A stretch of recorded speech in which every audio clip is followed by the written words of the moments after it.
नमस्कार, स्वागत है आप सभी का।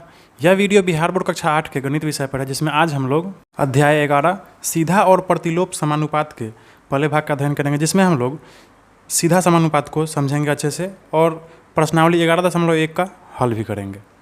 इसे ऊपर के सभी अध्यायों को मैं इसी तरह वीडियो के माध्यम से पढ़ा चुका हूँ। इसके प्रश्नावली के एक प्रश्नों को भी हल करा चुका हूँ, जिसे आप मेरे चैनल के 8th क्लास के मैथ वाले प्लेलिस्ट में जाकर पढ़ सकते हैं और हल कर सकते हैं, बना सकते हैं, समझ सकते हैं।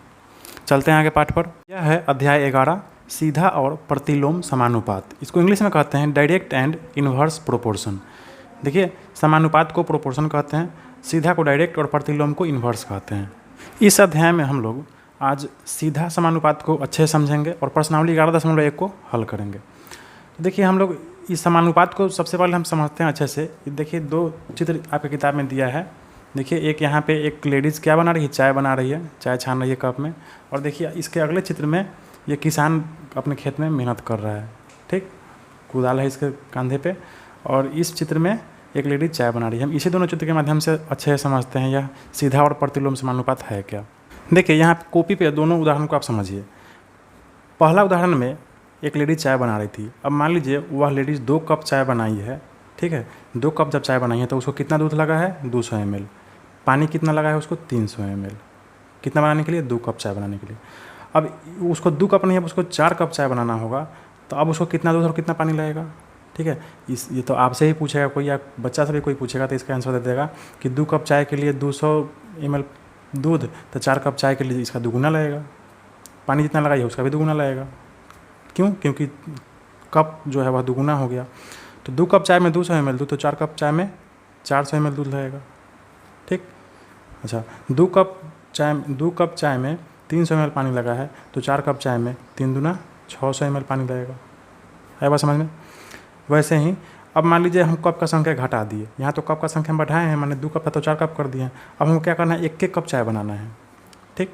तो 1 कप चाय बनाने के लिए हमको कितना लगेगा दूध और कितना लगेगा पानी। तो देखिए, 2 कप चाय बनाने के लिए 200 ml लगा है, तो 1 कप चाय बनाने के लिए कितना लगेगा, इसका आधा लगेगा, यानी 100 ml दूध लगेगा, ठीक है। वैसे ही देखिए, 2 कप चाय बनाने के लिए 300 ml पानी लगा है, तो 1 कप चाय बनाने के लिए इसका आधा पानी लगेगा, यानी 150 ml पानी लगेगा। यह तो एकदम आसान है, ठीक। तो यहाँ देखिए, यहाँ राशि जो है इधर बढ़ रहा है तो इधर का भी राशि बढ़ रहा है, ठीक। अच्छा, इधर राशि घट रहा है, यानी 200 कप से 1 कप कर दिए तो इधर का भी राशि घट जा रहा है, ठीक। अब अगले उदाहरण में देखते हैं। 2 किसान किसी खेत को तामता है। देखिए, बगल के चित्र में किसान था, ताम रहा था खेत को। 2 किसान किसी खेत को तामता है, कितना दिन में, 4 दिन में, ठीक है। अब मान लीजिए उसके पास 2 किसान और आ गया, अब वह 4 किसान हो गया, ठीक। तो अब 4 किसान मिलके उस खेत को कितना दिन में तामेगा।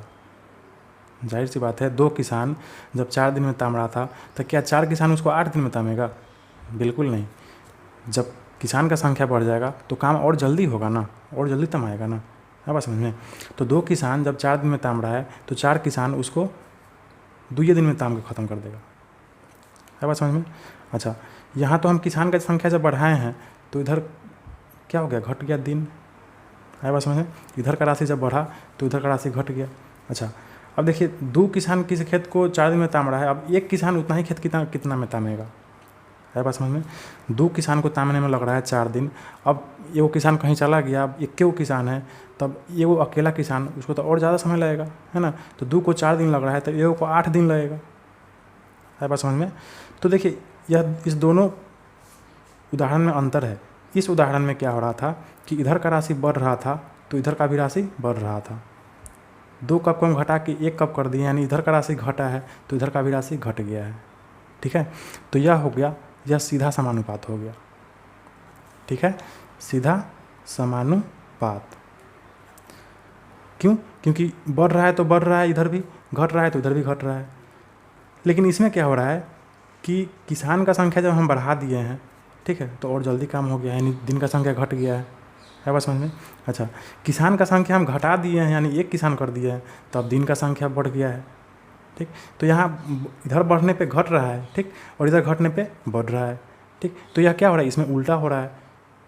तो इसको हम क्या कहेंगे, इसको हम कहेंगे प्रतिलोम समानुपात। है बात समझ में? तो सीधा समानुपात और प्रतिलोम समानुपात क्या है आप समझ गए। ठीक है। तो इस अध्याय में हम यही सीधा अनुपात को हम अच्छे से समझेंगे, जो प्रश्नावली 11.1 को आपको हल करना है, उसमें सिर्फ ऐसा ही प्रश्न रहेगा। ठीक है। देखिए सीधा समानुपात क्या है, आप इसको परिभाषा के रूप में अपने कॉपी में लिख सकते हैं। आप ये इस चैप्टर के पीछे में दिया है। देखिए जब दो चर राशियाँ इस प्रकार संबंधित हो कि एक चर का मान बढ़ने या घटने से दूसरे चर का मान भी उसी अनुपात में बढ़ या घट जाता है, तो वे क्या कहलाते हैं? समानुपाती कहलाते हैं। ठीक है। मतलब बढ़े तो इधर बढ़े तो उधर भी बढ़े, इधर घटे तो उधर भी घटे। तो ऐसा जो अनुपात होता है वह क्या होता है? समानुपात होता है, सीधा अनुपात होता है। उसको हम अनुक्रमानुपाती भी कहते हैं। ठीक है, इसको आप लिख सकते हैं अपने कॉपी में। तो अब हम आते हैं प्रश्नावली 11.1 पर। देखिए इसका जो पहला प्रश्न है यह कह रहा है निम्नलिखित तालिका में x तथा y समानुपाती यानी अनुक्रमानुपाती है या नहीं ज्ञात कीजिए। मैंने आपको पता लगाना है कि यह सीधा अनुपात में है या नहीं। ठीक है। तो सीधा अनुपात में कब होगा? जब समान रूप से इसका ये दूसरा चर भी एक चर के साथ दूसरा चर भी क्या होगा? समान रूप से बढ़ेगा। जैसे देखिए 3 चौका 12, 6 चौका 24, 15 चौका 60 होना चाहिए, तो यहाँ क्या है? 45 है ना। यहाँ 4 गुना बढ़ रहा है, यहाँ 4 गुना बढ़ रहा है, यहाँ मात्र 3 गुने बढ़ रहा है। ठीक। तो यह समानुपात में नहीं है। ठीक। ऐसे ही इसको हम हल करना है। देखिए हम कैसे हल करते हैं इसको। तो हम क्या करेंगे, यह जो पहला प्रश्न है पहला का पहला, इसमें x और y का जो वैल्यू दिया हुआ है इसको हम x/y का वैल्यू निकाल लेंगे सबका। ठीक। तो इसका x/y हो जाएगा 3/12, इसका हो जाएगा 6/24, 15/45, 20/60 और 30/120। ठीक। अब हम इस सबको हम काट के छोटा कर देंगे। या देखिए 3 चौका 12, 4 मतलब काट के, यानी यह कितना हो गया? 1/4 हो गया। देखिए 6 चौका 24, 1/4 हो गया। 15 तिहाई 45, ठीक है, यह 1/3 हो गया। देखिए यह सोना से सोना कट जाएगा, 2 तिहाई 6, यह भी हो गया 1/3। देखिए सोना से सोना कट गया, 3 चौका 12, यह कितना हो गया? 1/4। तो देखिए सबको एक अनुपात, अगर सीधा अनुपात रहता तो यह सब 1/4 रहता और नहीं तो सब 1/3 रहता, मतलब ये सब एक ही रहता। ठीक। लेकिन यह क्या हो रहा है? यह 4 गुना बढ़ रहा है, यहाँ 4 गुना बढ़ रहा है, यहाँ मात्र 3 गुने बढ़ रहा है, यहाँ भी 3 गुने बढ़ रहा है। तो यह सीधा अनुपात में नहीं है। ठीक है। हम क्या लिखेंगे यहाँ पर? अतः समानुपात नहीं है। ठीक है। अब आपका जो अगला प्रश्न है इसी में 2 नंबर, इसमें देखिए x और y का जो अनुपात दिया हुआ है यहाँ पे दिया हुआ है ना, हम इसको क्या करेंगे? x/y कर लेंगे। 1/1.5, 3/4.5, 9/13.5 और 20/30। अब देखिए यहाँ दशमलव, इसको काटेंगे हम, दशमलव है हटेगा तो ऊपर क्या हो जाएगा? शून्य हो जाएगा। आप पीछे पढ़ चुके हैं आप। अब क्या हो जाएगा? 5 दूना 10, 5 तिहाई 15, या देखिए कितना हो गया? 2/3 हो गया। इसको देखिए इसमें दशमलव हटेगा तो यहाँ शून्य होगा। ठीक। अब देखिए 15 दूना 30, 15 तिहाई 45, यह भी 2/3 हो गया। ठीक है। अब इसको देखिए, इसको दशमलव को हटाइएगा तो यहाँ शून्य बढ़ जाएगा। ठीक है। अब देखिए इसको जब आप काटिएगा तो यह 45 से कटेगा, 45 दूना 90 और 45 तिहाई 135। ठीक है। तो यह भी 2/3 हो गया। इसको देखिए इसमें शून्य शून्य कट जाएगा तो क्या बच गया? 2/3। देखिए इसमें सब जो है यह सब क्या है? सब एक ही है। ठीक। मतलब समान अनुपात में यह सब बढ़ रहा है। ठीक। तो यह क्या हो जाएगा? इसमें हम क्या लिखेंगे कि हाँ समानुपाती है। ठीक है। अब देखिए आपका अगला जो प्रश्न है 2 नंबर, देखिए इस प्रश्न को हम कैसे एकदम आसानी से हल करेंगे। ठीक है। आप सीखेंगे एकदम, आपको बहुत अच्छा लगेगा इसको बनाने में। दूसरा प्रश्न है टाइपिंग की परीक्षा पास करने के लिए कम से कम 30 शब्द प्रति मिनट टाइप करने होते हैं। एक परीक्षार्थी को पास होने के लिए आधे घंटे में कम से कम कितना शब्द टाइप करना होगा? ठीक है। अब देखिए टाइपिंग का परीक्षा पास करने के लिए, ठीक है, 30 शब्द प्रति मिनट टाइप करना होता है। मतलब 1 मिनट में कितना शब्द टाइप करना पड़ता है? 30 शब्द। समझेंगे इसको आप अच्छे से, एकदम आसानी से बन जाएगा। 1 मिनट में कितना शब्द टाइप करना पड़ता है? 30 शब्द। अच्छा, एक परीक्षार्थी को पास होने के लिए आधा घंटा में कम से कम कितना शब्द टाइप करना होगा? मतलब 1 मिनट में 30 शब्द लग रहा है, तो अब आधा घंटा यानी 30 मिनट में, 30 मिनट आधा घंटा कहते हैं, 30 मिनट में उसको कितना शब्द लिखना पड़ेगा? तो एकदम आसान है। तो देखिए x बराबर क्या होता है? देखिए इसके आमने सामने जो होता है उसको हम क्या करते हैं? गुना कर देते हैं।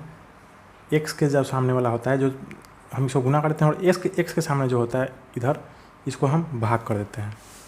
है बात समझ में? देखिए जहाँ पे हमको राशि दिया हुआ है यह दोनों राशि को हम गुना कर देते हैं, यानी 30 गुने 30 बटा x के सामने जो रहता है उसको हम भाग कर देते हैं। यह ट्रिक है, ठीक है।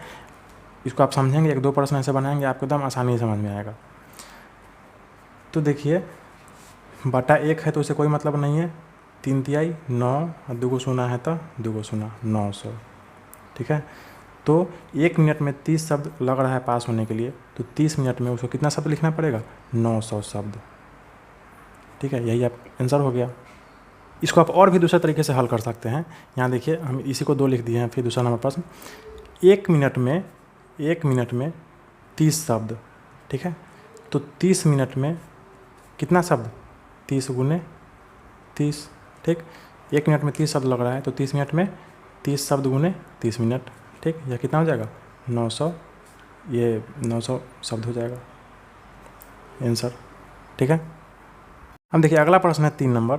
देखिए मुकुंद के पास एक सड़क का मानचित्र है, नक्शा है उसके पास, जिसके पैमाने में 1 सेंटीमीटर की दूरी 15 किलोमीटर निरूपित करती है, ठीक है। मतलब उसके पास जो नक्शा है उस नक्शे में जब वह 1 सेंटीमीटर स्केल से नापता है ना, तो वह 1 सेंटीमीटर 15 किलोमीटर हकीकत में 15 किलोमीटर के बराबर होता है, ठीक है। तो गांधीनगर से जाकिर हुसैन सर्कल तक जाने वाली सड़क यदि 75 किलोमीटर है तो मानचित्र में उसे कितने सेंटीमीटर निरूपित किया होगा, ठीक है। तो देखिए फिर से हम उसी ट्रिक से बनाएंगे, एकदम आसानी से बनाएंगे। मुकुंद के पास एक सड़क का मानचित्र जिसमें जिसके पैमाने में क्या है? 1 सेंटीमीटर की दूरी 15 किलोमीटर निरूपित करती है, यानी 15 किलोमीटर का जो दूरी है वह उसको कितना निरूपित कर रहा है स्केल पर? 1 सेंटीमीटर, ठीक। अच्छा आपको कितना निकालना है कि 75 किलोमीटर का दूरी कितना सेंटीमीटर होगा? तो 15 किलोमीटर 1 सेंटीमीटर, तो 75 किलोमीटर कितना निरूपित करेगा? यानी x, ठीक है। अब देखिए x बराबर हम आपको क्या बताए थे कि जो x के सामने वाला जो होगा उसको हम बटा के नीचे कर देंगे, ठीक। और x के बगल वाला जो होगा उसको हम आमने सामने गुना कर देंगे, ठीक है। तो देखिए 75 गुने 1 बटा x के सामने कौन है? 15 हो गया, आपका आंसर आ गया। 15 29 35 45 15 चौका 60 15 पचे 75। तो x बराबर क्या हो गया? 5, यानी उसको स्केल पर 5 सेंटीमीटर दर्शाना होगा, ठीक है। हम देखिए अगला प्रश्न है 4 नंबर। यदि 25 मीटर कपड़े का मूल्य 337 रुपया 50 पैसा हो तो उसी प्रकार के 60 मीटर कपड़े का मूल्य क्या होगा? तो आपको हम तरीका बता चुके हैं, एकदम आसान तरीका। देखिए पहला प्रश्न जो इसका क्या है, आप इसको पहले बैठा लीजिए कि 25 मीटर कपड़े का मूल्य कितना है? 337 रुपया 50 पैसा, यानी 25 मीटर कपड़ा का मूल्य कितना है? 337 रुपया 50 पैसा, ठीक। तो उसी प्रकार 60 मीटर कपड़ा का मूल्य क्या होगा? यानी 60 मीटर कपड़ा का मूल्य क्या होगा? x, ठीक है। तो अब हम क्या करेंगे, यहाँ x का मान निकालेंगे। x बराबर आपको हम बताए थे, इस x के सामने जो रहेगा उसके सामने सामने जो दिया रहेगा उसको हम गुना कर देंगे, यानी 337.50 गुने 60 कर देंगे, अब भागा कर देंगे किससे? x के सामने कोना को नीचे रहेगा उससे, ठीक है, 25 से। क्या बात समझ में? अब देखिए यह दशमलव हटेगा तो दशमलव के बाद 2 संख्या है तो नीचे 1 पर 2 शून्य हो जाएगा। देखिए 1 शून्य से 1 शून्य कट गया, इस शून्य से इस शून्य कट गया, ठीक है, कोई दिक्कत नहीं है। अब देखिए यह जो संख्या है यह 25 से यह कट जाएगा 135 मरतबे में। आप गुना करके देख ले, 3375 25 से 135 मरतबे में कट जाएगा, ठीक है। अब आपका क्या बच गया? 135 गुने 6, तो 135 को जब 6 से गुना करेंगे तो आपको आ जाएगा 810, ठीक है। तो 25 मीटर कपड़ा के लिए इतना रुपया लग रहा है, तो 60 मीटर कपड़ा के लिए कितना लगेगा? 810 रुपया, ठीक है, हो गया आपका। अब इसमें देखिए दूसरा प्रश्न कह रहा है 25 मीटर कपड़ा का मूल्य 337 रुपये 50 पैसा है, तो 1620 रुपये में कितना मीटर कपड़ा खरीदा सकता है? अब हम इसको थोड़ा लिखने का तरीका बदल देंगे। इसमें हम लोग कपड़ा लिखे थे, है ना, क्योंकि कपड़ा पहले लिखे थे, क्योंकि कपड़ा पहले हम बाद में दिया हुआ था। अब इस प्रश्न में हमको क्या निकालना है? कपड़ा निकालना है, कितना कपड़ा होगा। तो अब हम क्या करेंगे, इसमें हम रुपया पहले लिखेंगे, यानी 337 रुपया 50 पैसा में क्या मीटर कपड़ा मिल रहा है? 25 मीटर कपड़ा मिल रहा है, ठीक। तो 1620 रुपया में कितना कपड़ा मिलेगा? दूसरा प्रश्न नहीं पढ़ा है ना, 1620 रुपये में इस तरह का कितना लंबाई का कपड़ा खरीदा जा सकता है, यानी 1620 रुपया में कितना कपड़ा। ठीक है, आप प्रश्न को इस ट्रिक पर बनाते समय ध्यान रखेंगे कि एक राशि जो होगा उसको एक तरफ रखेंगे, यानी देखिए कपड़ा का है ना, तो 25 मीटर 60 मीटर एक तरफ रखे हैं, इधर रुपया वाला है इधर एक तरफ रखे हैं। अच्छा, इधर देखिए, इधर रुपया को हम एक तरफ रखे हैं और कपड़ा का जो साइज़ है मीटर उसको हम एक तरफ रखे हैं। ठीक, तो देखिए 337 रुपये 50 पैसा में 25 मीटर कपड़ा मिल रहा है, तो 1620 रुपये में कितना कपड़ा मिलेगा। ठीक है, अब हम क्या करेंगे, वही ट्रिक अपनाएंगे। एक्स के बगल वाला जो रहेगा या जो दोनों राशि हमको दिया हुआ है उसको दोनों को क्या करेंगे, गुना कर देंगे, कोना कोनी, यानी 1620 गुने 25 बटा एक्स के सामने कोना कोनी जो रहेगा उसको हम भाग कर देंगे, यानी 337.50। ठीक है, अब हम क्या करेंगे, इसको हल कर लेंगे, दशमलव हटाएंगे तो ऊपर एक बैठ जाएगा, दशमलव के बाद क्या अंक है, 2 अंक है तो 2 शून्य। देखिए एक शून्य से एक शून्य कट गया। ठीक है, देखिए यहाँ थोड़ा मिस्टेक हो गया है, 1620 गुने यहाँ 25 है। ठीक है, तो 1620 गुने यहाँ 25 होगा, 20 नहीं होगा। ठीक, अब देखिए यह 25 से यह कट जाएगा कितना मरतबे में, 135 मरतबे में। ठीक, अच्छा इस 135 से यह 1620 कट जाएगा 12 मरतबे में, आप गुना करके देख लें। ठीक, अब देखिए 12 गुने 10 बराबर क्या हो जाएगा, 12 दहिया के 120, तो 337 रुपये 50 पैसा में 25 मीटर कपड़ा मिल रहा है, तो 1620 रुपये में कम मीटर कपड़ा मिलेगा, 120 मीटर कपड़ा। क्या बात समझ में। इसी तरह हम प्रश्नों को क्या करेंगे, हल करेंगे। अगला प्रश्न है 5 नंबर, मकान के एक मॉडल में उसकी ऊंचाई 5 सेंटीमीटर व क्रमशः लंबाई और चौड़ाई, यानी लंबाई 12 सेंटीमीटर और चौड़ाई 8 सेंटीमीटर है। ठीक है, किसी मकान का जब मॉडल बना है यानी उसका नक्शा बना है, तो उस नक्शे में जो मकान का ऊंचाई लंबाई और चौड़ाई दिया गया है वह कितना है, 5 सेंटीमीटर 12 सेंटीमीटर और 8 सेंटीमीटर। अच्छा, अब यदि वास्तविक परिस्थिति में मतलब सही में जब वह मकान बनेगा तो उसका ऊंचाई 25 फुट होगा। ठीक है, तो उस ऊंचाई जब 25 फीट होगा तो मॉडल में काम लिया गया पैमाना बताइए तथा वास्तविक लंबाई व चौड़ाई बताइए। मतलब जब वास्तविक ऊंचाई उसका 25 फुट है तो वास्तविक लंबाई और वास्तविक चौड़ाई क्या होगा। ठीक है, मॉडल में ऊंचाई है 5 सेंटीमीटर तो वास्तविक ऊंचाई 25 फुट। ठीक, वैसे ही मॉडल में लंबाई है 12 सेंटीमीटर तो वास्तविक लंबाई कितना होगा। वैसे ही हमको क्या करना है, इसको ज्ञात कर लेना है। देखो कैसे ज्ञात करेंगे हम। देखिए प्रश्न में मॉडल का जो मकान था, जो नक्शा वाला मकान था, उसमें ऊंचाई 5 सेंटीमीटर था, लंबाई 12 सेंटीमीटर था, चौड़ाई 8 सेंटीमीटर था। ठीक, अच्छा वास्तविक मकान जो बना है तो उसका ऊंचाई 25 फीट है और लंबाई कितना है सो नहीं पता है, निकालना है आपको, x मान लीजिए। चौड़ाई कितना है सो इसका वास्तविक मकान का वह भी निकालना है आपको, इसको y मान लीजिए। ठीक है, तो अब देखिए आपको क्या करना है, लंबाई ज्ञात करना है। लंबाई क्या है, यह आपको यह ज्ञात करना है। ठीक, तो देखिए जब 5 सेंटीमीटर ऊंचाई था तो सही में ऊंचाई कितना था, 25 फीट, और वही ऊंचाई अगर 12 सेंटीमीटर है तो सही वास्तविक ऊंचाई क्या होगा। ठीक है, आप इसको ऐसे बना सकते हैं टेबल पे कि 5 सेंटीमीटर जब ऊंचाई था, ठीक है, तो उसका ओरिजिनल ऊंचाई कितना था, 25 फीट। ठीक, अच्छा वही अगर 12 सेंटीमीटर लंबाई है, ठीक है, तो ओरिजिनल लंबाई क्या होगा, x। ठीक है, अब हम क्या करेंगे, यहाँ से x का मान निकालेंगे। कैसे, आपको पता है, हम इसके बगल में जो रहता है उसको सामने कोना कोनी गुना कर देते हैं, यानी 12 गुने 25 भागा x के सामने जो रहता है उससे हम भाग कर देते हैं, x से कोना कोनी। तो x से कोना कोनी कौन है, 5 है, 5। ठीक है, देखिए 5 पचे 25, 12 पचे 60। ठीक है, तो ये वास्तविक मकान का जो लंबाई होगा वह कितना होगा, 60 फीट। ठीक है, यह आपका आंसर हो गया। वैसे ही देखिए अब हमको क्या करना है, चौड़ाई ज्ञात करना है। ठीक, यह चौड़ाई, यह y। अब आप इस लंबाई को भूल जाइए। अब देखिए 5 सेंटीमीटर ऊंचाई है, 5 सेंटीमीटर ऊंचाई है। ठीक है, अथी मॉडल मकान का, तो वास्तविक मकान का ऊंचाई कितना हो जा रहा है, 25 फीट। ठीक, अब फिर देखिए मॉडल मकान का चौड़ाई 8 सेंटीमीटर है, तो वास्तविक मकान का चौड़ाई कितना हो जाएगा, हम इसको x मान लेंगे चाहे y मान लेंगे।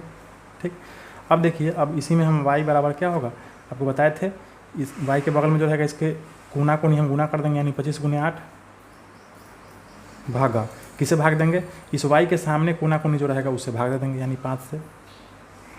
क्या हो जाएगा, 5 पचे 25, 8 पचे 40। ठीक है, यह क्या हो गया, 40 फीट आंसर। ठीक है, तो लंबाई क्या हो जाएगा 60 फीट और चौड़ाई कितना हो जाएगा 40 फीट, किसका वास्तविक मकान का। तो आशा आप समझ गए होंगे हम कैसे बनाएंगे प्रश्नों को। देखिए अगला प्रश्न है 6 नंबर। मान लीजिए 2 किलोग्राम दाल में 7 गुने 10⁵ क्रिस्टल है। देखिए इसका मतलब क्रिस्टल का मतलब समझिए कि 2 किलो दाल में दाल का जो दाना होता है ना, उसको तो आप नहीं गिन सकते हैं, तो उसको लेकिन गिन लिया है, ठीक है। 2 किलो दाल में कितना दाना है दाल का 7 गुने 10⁵, ठीक। तब दी गई दालों की मात्रा में कितने क्रिस्टल होंगे। 2 किलो में इतना है तो 8 किलो का निकालना है और 5 किलो का निकालना है। आप उस ट्रिक से एकदम आसानी से निकाल सकते हैं। देखिए कैसे निकालेंगे। प्रश्न संख्या 6 का पहला में जो है आपको प्रश्न में दिया है कि 2 किलो दाल जो है उसका क्रिस्टल उसका दाना कितना है 7 गुने 10⁵। अब आपको यह ज्ञात करना है कि 8 किलो दाल पहला में ज्ञात करना है कि 8 किलो दाल में कितना क्रिस्टल होगा। तो आप वही ट्रिक से बनाइए। 2 किलो में इतना तो 8 किलो में कितना, इसको x मान लीजिए, ठीक है। x बराबर क्या हो जाएगा आपको हम बताया, x इसके बगल में जो रहेगा उसको हम तिराकोनी गुना कर देंगे, गुनाकोनी, यानी 7 गुने 10⁵ गुने 8 किसे भाग दे देंगे x के सामने वाला से, मतलब कोना वाला से, ठीक है, बटा 2, 2 चौका 8, ठीक है। यह क्या हो जाएगा, यह देखिए 4 7 28 गुने 10⁵, ठीक है। तो 8 किलो में कितना क्रिस्टल होगा 28 गुने 10⁵ क्रिस्टल होगा। यह क्या हो गया आपका आंसर हो गया, ठीक है। अब वैसे ही 6 का तो यह पहला था। अब दूसरा प्रश्न में आपको क्या कह रहा है कि देखिए 2 किलो दाल था, ठीक, तो क्रिस्टल कितना था 7 गुने 10⁵। अब दूसरे प्रश्न में कह रहा है कितना है 5 किलो, 5 किलो में कितना होगा तो x होगा, ठीक है। अब हम क्या करेंगे फिर इसमें भी x का मान निकालेंगे। तिराकोनी गुना, x के बगल जो बोला जो रहेगा उसको तिराकोनी गुना कर देंगे, यानी 5 गुने इतना 5 गुने 7 गुने 10⁵ बटा x के तिराकोनी जो रहेगा x के कोना उसको भागा कर देंगे बटा 2, ठीक है। तो देखिए हम 2 से क्या करेंगे, हम 2 से काट देंगे, देखिए कटने वाला तो नहीं है लेकिन हम दशमलव में काट देंगे इस 5 को या 7 को। 7 को काटते हैं 2 तिहाई 6 और 2 5 10, 3.5 मरतबा कट गया। अब देखिए अब क्या हो जाएगा 5 गुने 3.5 क्या हो जाएगा, यह हो जाएगा 17.5, गुना कर ले आप गुने 10⁵, ठीक है। तो 5 किलो दाल में कितना क्रिस्टल होगा 17.5 गुने 10⁵ क्रिस्टल होगा, ठीक है। तो ऐसे ही हम इन प्रश्नों को हल करेंगे। अगला प्रश्न है 7 नंबर। एक मानचित्र का पैमाना 1:, देखिए 25 पर कई को सुना है 1 2 3 4 5 6 को सुना है, मतलब 1 सेंटीमीटर का मतलब इतना है, ठीक है। तो 2 नगरों के मानचित्र की दूरी कितना है 3 सेंटीमीटर है। तो वास्तविकता में उनके बीच की दूरी क्या होगी। अब देखिए 1 सेंटीमीटर इतना को बता रहा है, ठीक है, तो 3 सेंटीमीटर कितना को बताएगा। देखिए प्रश्न संख्या 7 में मानचित्र का पैमाना क्या दिया है 1:, 25 पर 6 को सुना, यानी 1 सेंटीमीटर जो दूरी है मानचित्र का वह असलियत में कितना दूरी को बता रहा है 25 पर 1 2 3 4 5 6 को सुना को। तो अब आपके प्रश्न में पूछ रहा है कि 3 सेंटीमीटर किसी 2 नगर के बीच का दूरी कितना है 3 सेंटीमीटर है, तो 3 सेंटीमीटर दूरी है तो उसका रियल में कितना दूरी होगा तो x मान लीजिए, ठीक है। तो x बराबर क्या हो जाएगा, बगल वाला जो आता है उसको तिराकोनी गुना कर देते हैं, यानी 25 पर 1 2 3 4 5 6 गुने 3 बटा x के आमने सामने जो रहेगा कोना उसको हम भागा कर देंगे 1 से, ठीक है। तो नीचा 1 है तो कोई मतलब नहीं है, ठीक। 3 से गुना हो जाएगा 25 तिहाई 75, 75 पर 6 को सुना, ठीक है। इतना क्या हो गया आपका आंसर हो गया। अगला प्रश्न है 8 नंबर। यदि एक स्कूटर 3 लीटर पेट्रोल में 96 किलोमीटर चलता है तो 320 किलोमीटर चलने के लिए इसे कितने पेट्रोल की आवश्यकता होगी, ठीक है। 3 लीटर में 96 किलोमीटर तो 320 किलोमीटर चलने के लिए कितना पेट्रोल, एकदम आसान है, वैसे ही हम बनाएंगे। देखिए इस प्रश्न में 3 लीटर पेट्रोल 96 किलोमीटर चल रहा है, ठीक है। तो हम देखिए जो समान राशि होगा उसको एक तरफ करेंगे। तो देखिए 96 किलोमीटर कितना लीटर पेट्रोल में चल रहा है 3 लीटर पेट्रोल में, तो 320 किलोमीटर कितना लीटर पेट्रोल में चलेगा मान लीजिए x, ठीक है। तो x बराबर क्या हो जाएगा, इसके बगल वाला जो है उसका तिराकोनी गुना कर देंगे कोना 320 गुने 3 बटा x के कोना जो रहेगा उसको नीचे कर देंगे बटा में कर देंगे, ठीक है। अब देखिए ये अब काटिए इसको आप, या 3 से कितना मरतबा कटेगा 3 तिहाई 9 3 दूना 6, ठीक है। या 32 से 10 मरतबा कट जाएगा, ठीक। तो आपका आंसर क्या हो गया 10 लीटर पेट्रोल, यानी 320 किलोमीटर चलने के लिए कितना लीटर पेट्रोल लगेगा 10 लीटर पेट्रोल लगेगा। ठीक है बच्चों, यह था आपका प्रश्नावली 11.11। अब अगले वीडियो में हम लोग इस व्युत्क्रमानुपाती विचरण को यानी इन्वर्स प्रोपोर्शनल वेरिएशन को हम समझेंगे और प्रश्नावली 11.1 को 11.2 को हल करेंगे। ठीक है, तब तक अपना पढ़ाई जारी रखें और यह वीडियो कैसा लगा जरूर कमेंट करके बताएं। अच्छा लगा तो लाइक करें, कुछ कहना चाहते हो तो कमेंट करें और मेरे चैनल को जरूर से जरूर सब्सक्राइब करें और अपने दोस्तों को भी शेयर करें। Thank you.